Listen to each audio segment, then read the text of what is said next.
Magandang hapon po. Ang problema ko sa sitwasyon ng Pilipinas sa ngayon, pinamumunuan tayo ng mga opisyal ng ating bayan na pasensya na. Ang pinakadesente ko na matawag sa kanila sa ngayon ay mga bobo, manluloko. Ito ay alang-alang lamang sa kanilang interest na gusto magkapera, kumita sa pwesto. Yan po si Joel Villanueva. Yan po si Tito Soto. Ganon din si Chis Escudero. Bakit gusto nila? Ganon din po si Tulfo, mga dalawang Tulfo. Gusto nila ipatuloy ang impeachment kahit na nagsasabi ng Supreme Court na basura na, walang jurisdiction ang sinabi ng Supreme Court, walang jurisdiction ang Senado para ipagpatuloy o tatanggapin ang Senate, ang impeachment na reklamo na sinampa nila. Pero matigas pa rin ang ulo ng mga ito. Saan ba kumukuha ng makapal na mukha itong si Joel Villanueva? Si Tito Soto? Si Chis Escudero din. Isama mo na rin ito yung mga ibang mga kuno nagmamagaling. Kasama pa rin nagmamagaling-galingan ng UP Law, mga professor sa UP Law. Bakit nyo, saan kayo kumukuha ng makapal na mukha para sabihin ninyo na valid ang impeachment? Klarong-klaro na hindi valid. Kumbaga, ibig sabihin po, nakita ko na yung kasalukuyan na mga profesor sa UP Law ay mga nanluloko sa bayan. Hindi sila nagtuturo ng tamang leksyon. Mali din si Dilima. Mali din si Carpio sa pagsasabi na mali ang Supreme Court sa pagdesisyon. Lalong mali si Trillanes. Pero mas namatindi ang pagkakamali nito si Soto, si Joel Villanueva, at si Chis. Bakit? Akalain mo na gusto nila ipagpatuloy ang trial sa Senado kahit na nagsabi ng Supreme Court na basura? Matindi. O, bago tayo magpatuloy, mag-introduction muna tayo sa aking campaign. Ignorancia lehes nun excusat. Ignorance of the law excuses no one. Ang kamangmangan o walang kaalaman sa batas ay hindi pinapatawad. Kaya, subscribe na kayo sa channel ni Dr. Toto Tirador.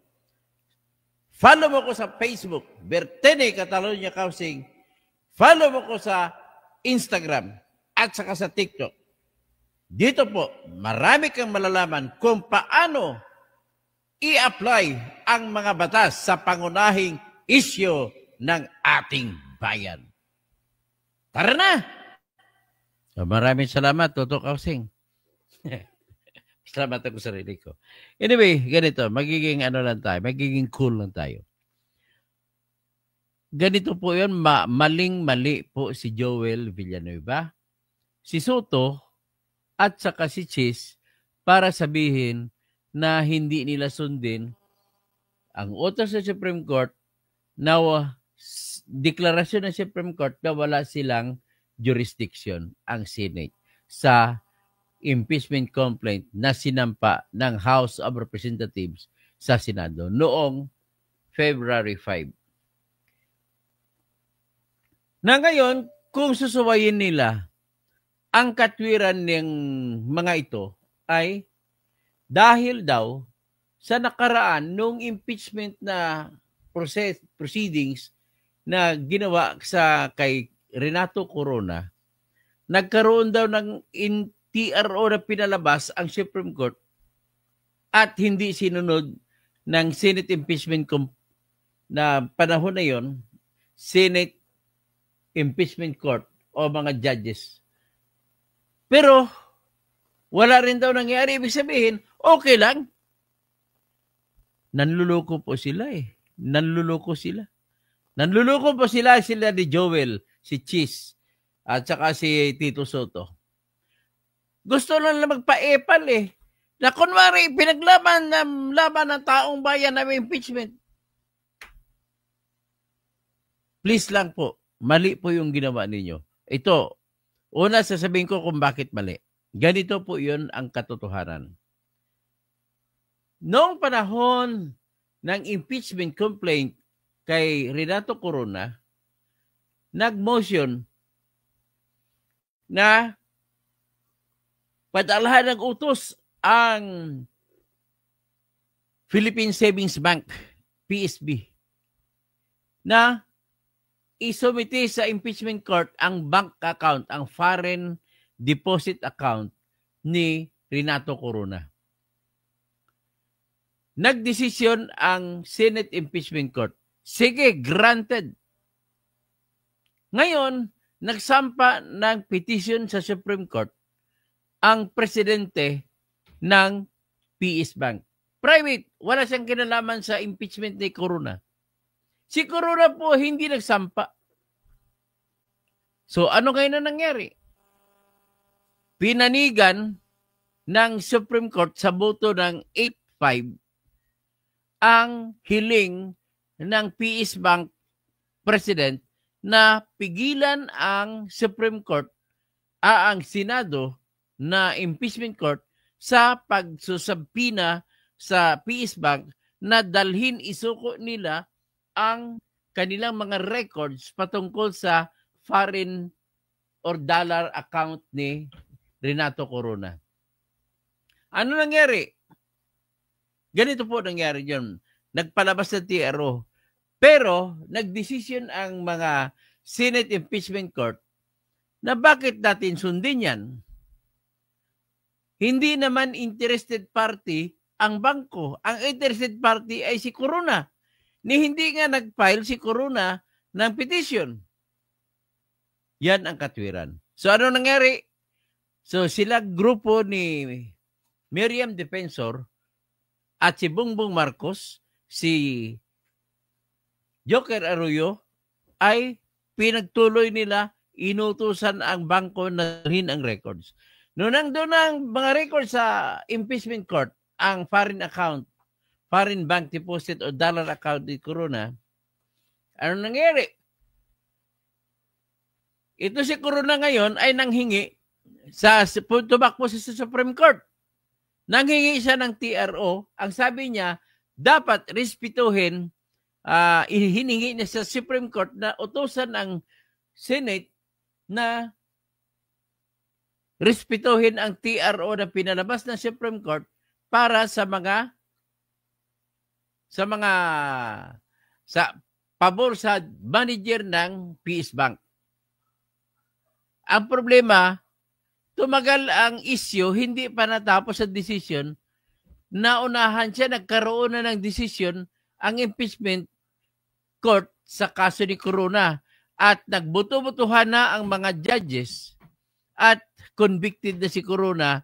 Kaya hindi pa nailabas yung petition sa Senate patungkol sa TRO ay nagiging moot and academic. So ibig sabihin po, kalokohan, kasinungalingan, at katarantaduhan lang nila ni Joel Villanueva, ni Soto, at ni Chis Escudero para sabihin nila na pwede nilang suwayin ang utos ng Supreme Court ngayon para sa pagpatigil, hindi naman pagpatigil, kundi para ideklara na walang authority ang Senate natin para magpatuloy ng trial o mag-entertain ang trial, entertain yung impeachment complaint na sinampa ng House of Representatives laban kay Sara. So, iyan. Dapat ay sundin nyo yan. Ngayon, bakit? Iba po siyang uri, ikumpara mo sa TRO para doon sa pagpadala ng bank records. Ang TRO po sa pagpadala ng bank records ay patungkol po sa utos sa mga ebidensya na dalhin. At panahon na yun, kasalukuyan po na nagkakaroon ng proseso ang impeachment court at hindi nawawalan ng jurisdiction ang Senate Impeachment Court sa panahon ni Corona. Ganon po yun. So ngayon, sa panahon naman ngayon, kay Sara, ibang pinag-usapan, jurisdiction, panimulain mismo kung may kaso ba, kung may authority ba ang Senate para sa impeachment na reklamo na sinampak kay Sara. Ibig sabihin, yung puno mismo, yung ugat ng puno ay tinanggal na Supreme Court. Hindi kagaya kay Corona na ang tinatanggal lamang sana noon ay yung utos kung ipapakita ba ang records ng bangko o hindi. So patungkol yun sa ebidensya. Ito naman kay Sara, patungkol naman sa buong kaso, buhay ng kaso. Kaya huwag niyong i-compare, ipariho yung utos sa Supreme Court sa ngayon na bawal na kayong tumuloy. Hindi ko na pag-usapan ang merito ng kaso ni Sara. Basta huwag na kayong tumuloy kasi iyan ang utos sa Supreme Court. Ngayon, para manatiling alam ng mga subscribers at ng bayan, para alam ni Carpio, alam ni De Lima, alam ng UP Law College of Law, kakahiya kayo? Pinaka-number 1 pa naman kayo na law school? Tapos kayo pa magpapasimuno at magbigay ng halimbawa na kukontra kayo sa Supreme Court? Nasasabihin nyo mali yung tama yung na tama ang impeachment na reklamo laban kay Sara? Maling-mali. Kakahiya talaga kayo mga kasalukuyang law professors ng UP College of Law. Kakahiya talaga kayo dyan. Tapos, kakahiya din ito sa Trillanes. Sinuportahan ko pa naman ito sa pagtakbo ng mayor sa Caloocan. Si Joel B., lalo siyempre nakakahiya. Joel Villanueva, ano ba gusto mo mangyari? Gusto mong tatakbong presidente sa 2028? Si Soto lalo. Si Hidarian, itong tisoy na vlogger na tinawag kaming mga taga Mindanao na taga Sub-Saharan. Sino mas matalino kaya sa amin ni Hidarian na ito? Yabang. So anyway, ang sa akin lang ay nag-utos na po sa Supreme Court. Ngayon, ang katwiran ninyo, binubuli nyo sa Supreme Court na kuno mali. Ito, ipaliwanag ko kung bakit tama ang Supreme Court at kayo po ang mali. Okay? Maling-mali, klarong-klarong mali po kayo tapos pinaglalaban pa ninyo. Gusto niyo sabihin ang Supreme Court ay pinapahiya ninyo? Kayo mga abogado dyan na kumukontra sa winawarningan ko po kayo. Na kumukontra kayo sa decision Supreme Court, kakasuhan ko po kayo ng disbarment. Kaya kasama dyan sa disbarment si Leila De Lima. Kung magpapatuloy pa itong mga UP law na to, kakasuhan ko kayo ng mga disbarment, mga professor dyan. Si Joel Villanueva, hindi naman abogado. Si Daria, hindi naman abogado. Si Trillanes, hindi naman abogado. Si Soto, hindi naman abogado. Sino pang iba? Kung sino man mga abogado magsabi dyan, sa totoo lang, nakakasar kasi. Wala ng tao tuloy. Wala na itong, wala nang maniniwala sa Supreme Court, away na lang, patayan na lang nito mangyari. At isa pa, tama po yung Supreme Court sa decision. O ito, maigsing paliwanag lang ito kung bakit tama Supreme Court. Sabi na Supreme Court, hindi po pwedeng gawing katwiran ang pakay na maganda para lamang gumawa kayo ng pamamaraan na labag sa batas, labag sa konstitusyon. Halimbawa, ang pakay ninyo, accountability, o talagang may ninakaw si Sara, yan ang pakay ninyo dyan. Ang problema, yung pagsagawa ninyo ng proseso para papanagutin si Sara ay mali. Yun po ang pinupuntos ng Supreme Court. The end does not justify the means. Yan ang sabi ng Supreme Court sa decision ngayon. Kaya, dapat igalang nyo ang proseso ng ating konstitusyon bago papayagan kayo sa inyong minimithi na magpa-impeachment trial kayo. Anyway, sinabi naman, Romeo Calderero, hindi po technicalities yan, Romeo. I beg your pardon. It was not dismissed through technicalities. It was dismissed because of the abuse of the procedure that you have been doing. Hindi po technicalities yan. Ang proseso po ay substantive due process po yan, ang tawag yan. Iba yung technicality, iba yun. Ang problema kayo, kung hindi man lang kayo nakapag-aral ng batas, wala po kayong karapatan magsabi kung anong technicality, anong hindi technicality. Basta lahat po ng proseso sa batas, they are not considered as technicality. They are considered as substantial right of people. Kaya nga, no person shall be deprived of life, liberty, or property without due process of law. Process, hindi na teknikalidad. Pinakaunang karapatan ng tao yan sa ating bayan, sa ilalim ng Bill of Rights. Pasensya na po, pasensya na. Pero hindi po yan teknikalidad. Ang sinuway nila, ang utos ng konstitusyon, na sa oras na magsampa ng beripikado na impeachment complaint, magbibilang ka ng 10 session days, ay ilagay ka agad sa pag-uusapan or order of business sa loob ng 10 session days. Pagkatapos niyan, ay sa loob ng 3 session days, i-refer, ibato ka agad sa proper committee na malimit ay sa Justice Committee. Ano sabi ng Supreme Court? Dito, klaro, inamin naman ng House of Representatives na binaboy nila. Bakit nila? Ano sinabi nila? Sinabi nila na nilagay nila sa order of business ang December 2, 2024 na reklamo noong February 5 na lang, 2025. At yung December 4 na reklamo, 2024, ay nilagay nila February 5 din. Inamin nila. Tapos yung December 19, 2024 na reklamo, ay inamin nila na nilagay nila sa order of business o di kaya agenda noong February 5 din. Ibig sabihin yung 3 na unang reklamo ay inamin nila na mga congressmen na mga balik-balik. Na nilagay nila ito sa February 5 na order of business.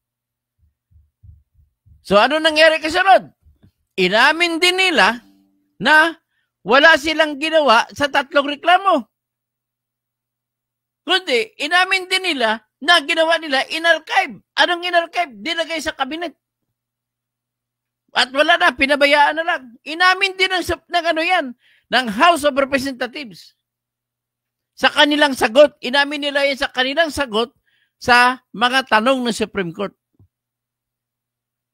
So dahil hindi nila inaksyonan, sabi ng Supreme Court at natatapos na ang 19th Congress, nagsara ng June 30, at hindi inaksyonan, ibig sabihin po ay not viable na ang reklamo na impeachment na 3.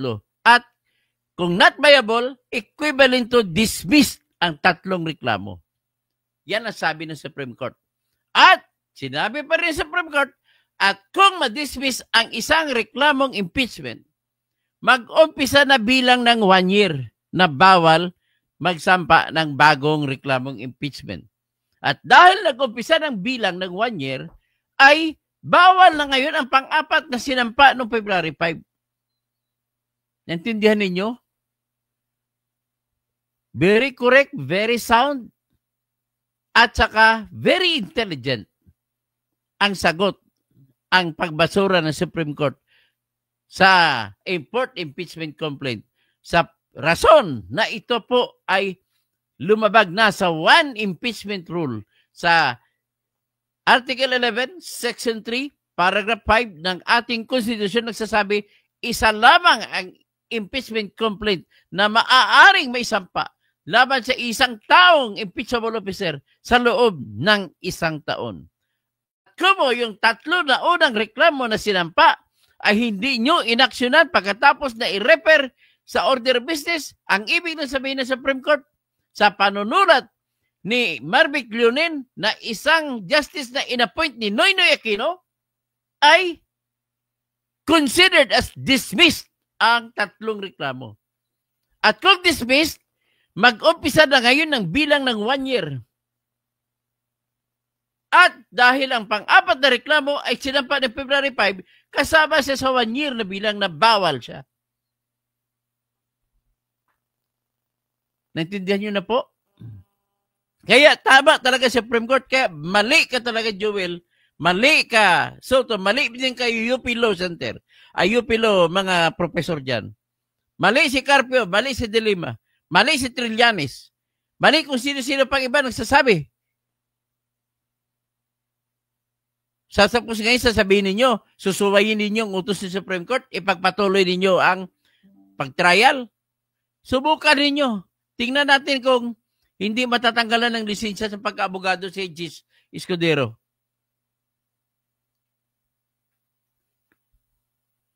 Matatanggalan din ng lisensya ito si Leila de Lima, pagka-abogado. Pati si Carpio na dating justice, kapag nag-insist kayo na tama kayo, binababoy ninyo Supreme Court eh. Na tama naman decision Supreme Court.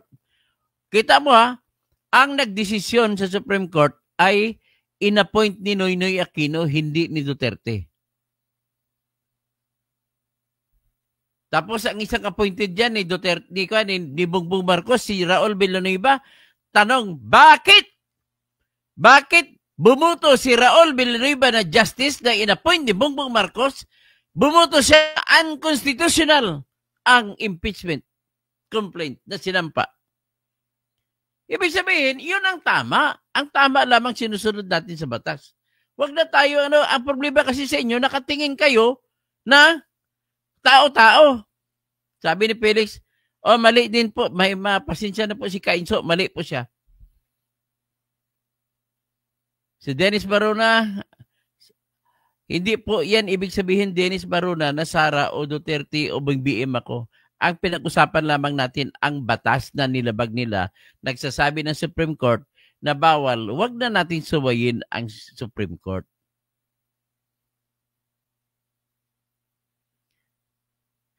Nako. Tapos si Garix, okay lang yan, Toto. Sabi ni Garix. Alam naman namin kung sino sila na mga nagkukunwari lang, titignan lang natin sa susunod na eleksyon. O yun nga. Bisayang Lagan na tampok kayo, Sir Toto. Tama pala. No? Darius Silakan. Tama naman talaga si attorney. Mali yung proseso nila kaya dismiss ang decision ng Supreme Court. Si Julian Sword, may paliwanag din si Sas. Ay, matalino rin yan si Sas. I do believe parehas kami ng hindi ko lang napakinggan si Sas. Vivian Orencillo, SC is the highest court of the land. Dapat igalang mga lawyers pa naman sila. Ang nakakaasar rito, pati mga professor sa UP Law, napapasunod sa mga mali.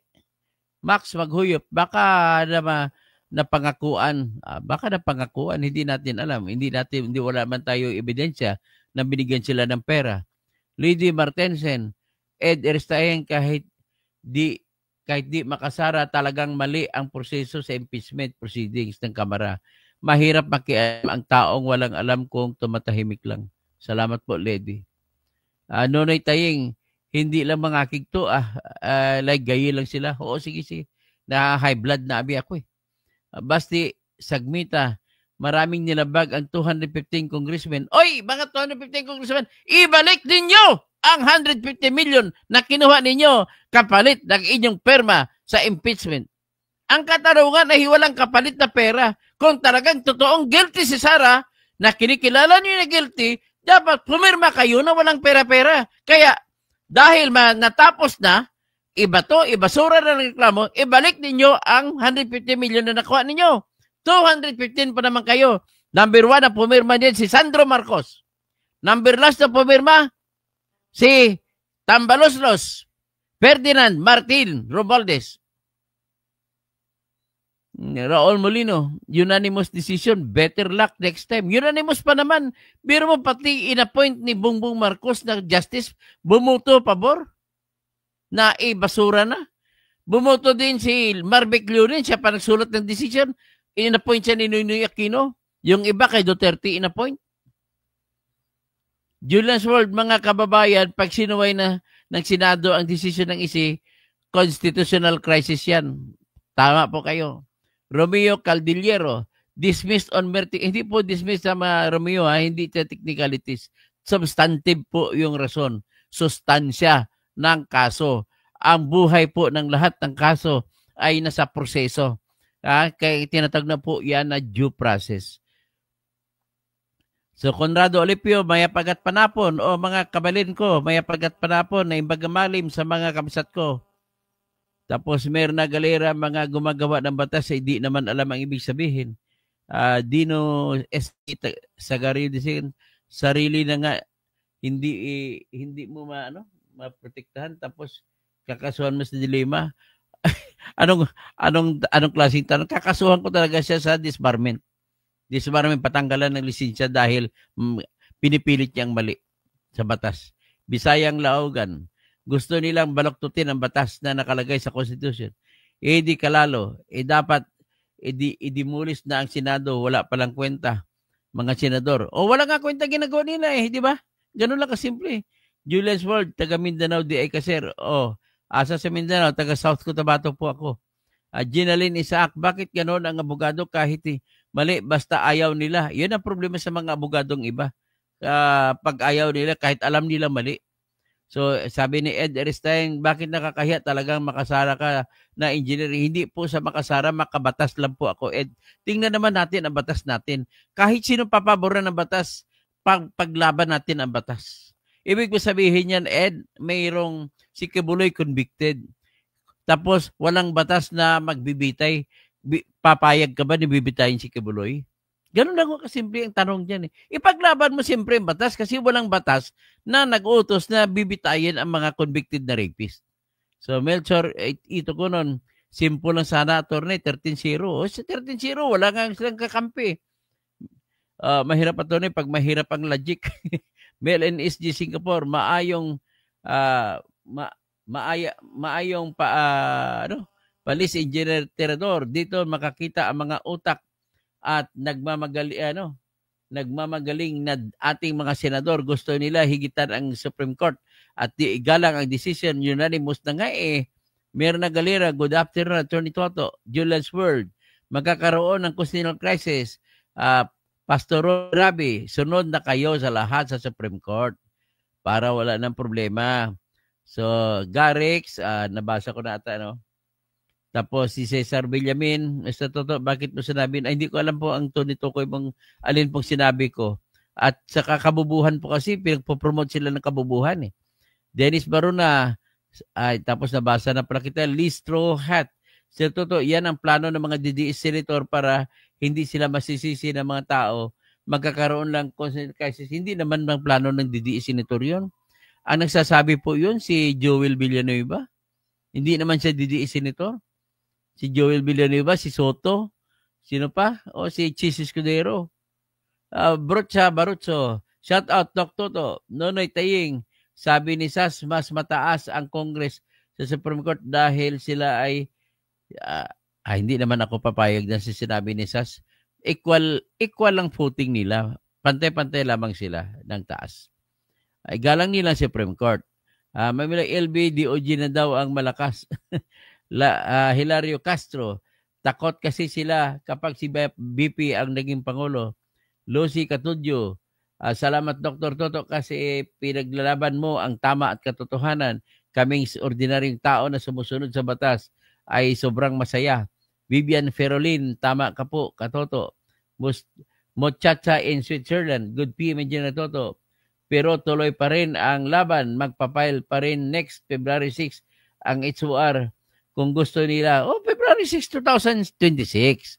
Okay? Ituloy niyong laban. Wala namang problema dyan Basta i-proseso nyo lang na tama. Protsa Barotso, wala talaga silang respeto sa batas. Iwan, bakit nanalo itong mga kandidato ni Boy Diards Garcia? Bisayang Laagan, kung niluto ng maayos na mga nasa house, hindi isusuko. Hindi yan isusuko ng Supreme Court. Onier Limbog, Dr. Toto, iba ang pinagsabi ni Insurrecto sa mga viewers na pasensya na. Alam mo talagang, kung hindi ko lang narinig kasi, pero kung narinig ko at kung kukontra sa dito, ano na ito kinukontra mo ng Supreme Court sa ganito. Nepsi, hay toto ang imo tagipusoon, hinay-hinay lang. Watching here from Papua New Guinea. Ay, Nepsi, kamusta kayo sa Papua New Guinea dyan? Anisito Danusos, tumpak po yan, Attorney Toto, hindi porke nanalo si BP, kakampi ka na ng Duterte or DDS ka na. Ang pinag-usapan dito ay batas. Dapat sundin natin ang batas po. So, Batad, kahit di kami abogado na intindihan namin na nilabag talaga ang rulings ng Supreme Court, binasa na nila ang ilang katanungan na hindi sinagot ng HOR. Biksana Faramis, katoto, nagbanta si Atty. Topacio, kakasuhan niya mga bumabatiko sa isi. Okay, wag na ngayon pagbatiko, so okay lang yan. Pero yung harap-harapan na alam nila na mali, ay titirahin, gawin pa rin nila. Bawal na yun pag hindi mo sinunod sa Supreme Court. Yun ang dapat parusahan. Okay lagi magsalita kalaban sa Supreme Court, pero yung hindi mo sundin ang utos sa Supreme Court, ibang usapin yun. Ginaline Isaac, nagaugtas kakatoto, basta di na matuloy impeachment. Sa James Kevin Casion, attorney, may pananagutan ba si Tambaluslos? Meron pananagutan, pwedeng kasuhan at kukunin natin ang pera ng bayan na nilustay niya. James Kevin Casion, pwede ba makulong? Pwede po yan. Charlie Whiskey, dapat ipareview lahat ng laws na napasa ng 19th Congress. Baka unconstitutional din. Malamang po, Charlie Whiskey, maraming unconstitutional doon. Bing Dikito, good afternoon, Doc Toto. Charlie Whiskey, Congress violated the supreme law of our land. Correct. You are. Bisayang Laagan, may mataas na integridad ang nasa Supreme Court kaysa nasa HOR, watching from India. Salamat po, Bisayang Laagan na nandyan sa India. Paulo Vicente Villegas, Dr. Toto, hindi naman nakakaintindi sa sinabi ni Sasyong commentator, hindi yata nakakaunawa na salitang sarcasm. Ganon ba? Sarcastic pala doon na pag-deliver ng salita. Max Maghuyop, mag-file ulit next year, February 6. Mag-file na kayo next year. I-encourage ko pa kayo. Gusto nyo tulungan ko pa kayo sa pagsampa ng reklamo sa February 6, 2026. Mayong hapon, Doc. Maruja Rubon, makabatas ka diyan, makaduterte ka, Toto, kausing isi ang bumababoy sa saligang batas. Pasensya ka na, Maruja, hindi ko tatanggapin yung mga sinabi mong comment kasi unang-una, wala ka rin pong ebidensya para para pumayag ako sa sinabi niyo po. Pasensya na po. Barutso, nilabag nga ni Garcia ang ruling ng Supreme Court na ito, proclamation sa second placer. Okay, dapat nga, buti ni-remind mo ko, dapat Garcia. Lista ko yung mga contempt, Garcia, number 1 sa Comelec. Number 2, kung ipagpatuloy nila, sila ni Dilema. Okay? Yerf, pila kaha kasabutan nila tambay tambi og kining mga sinatong wa ko kasayod ko naaba pero wa tay ebidensya. Ruel Toble, Dennis Baruna, bano ba itong si Toto? Bangag din.